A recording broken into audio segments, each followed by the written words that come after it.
कार्तिक शुक्ला प्रबोधनी एकादशी। श्री कृष्ण जी बोले, हे युधिष्ठिर, कार्तिक मास के शुक्ल पक्ष के एकादशी का नाम प्रबोधनी है। इसमें भगवान विष्णु जागते हैं, इस कारण इसका नाम देवोत्थान भी कहा गया है। इसके माध्यम की कथा ब्रह्मा जी ने नारद ऋषि से कही थी। जिसके हृदय में प्रबोधनी एकादशी का व्रत करने की इच्छा उत्पन्न होती है, उसके 100 जन्म के पाप भस्म हो जाते हैं, और जो व्रत की विधि पूर्वक करता है उसको अनंत जन्म के पाप नष्ट हो जाते हैं। भगवान की प्रसन्नता का मुख्य साधन है प्रबोधनी एकादशी।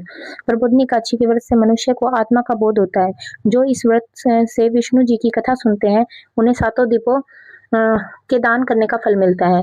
जो कथावाचक की पूजा करते हैं वह उत्तम लोकों को प्राप्त करते हैं। कार्तिक मास में जो तुलसी द्वारा भगवान का पूजन करता है, उसके 10,000 जन्म के पाप नष्ट हो जाते हैं। जो पुरुष कार्तिक में वृंदा का दर्शन करते हैं, वह 1000 युग एक वैकुंठ में निवास करते हैं। जो तुलसी का पेड़ लगाते हैं, उनके वंश में निसंतान कोई नहीं होता। जो तुलसी की जड़ में जल चढ़ाते हैं, उनकी वंश सदैव फूली फूली रहती है। जिस घर में तुलसी का पेड़ हो, उसके सर्प देवता निवास करते हैं।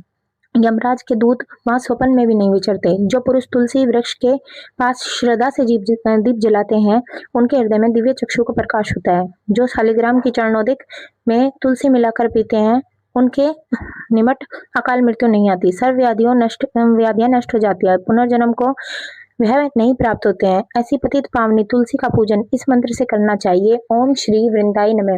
जो चतुर्मास या एकादशी में मौन धारण करके स्वर्ण सहित दिल का दान करता है, वह सब दुखों से दूर हो जाता है। कार्तिक मास या चतुर्मास में नमक का त्याग करते हैं, उन्हें शक्कर दान करना चाहिए। कार्तिक शुक्ल एकादशी से पुण्य तक देव स्थानों में दीप जलाने में महापुण्य है। बुद्धिमान पुरुष सारा कार्तिक को नदी तट इत्यादि पूज्य स्थानों में दीपक जलाते हैं। प्रबोधनी एकादशी महात्म सुनने से अनेक गोदान का फल मिलता है। एकादशी महात्म संपूर्ण। श्री हरि नारायण की जय। 11 माता की जय। आप सभी को इस दिन कचरी का साकार लेना चाहिए।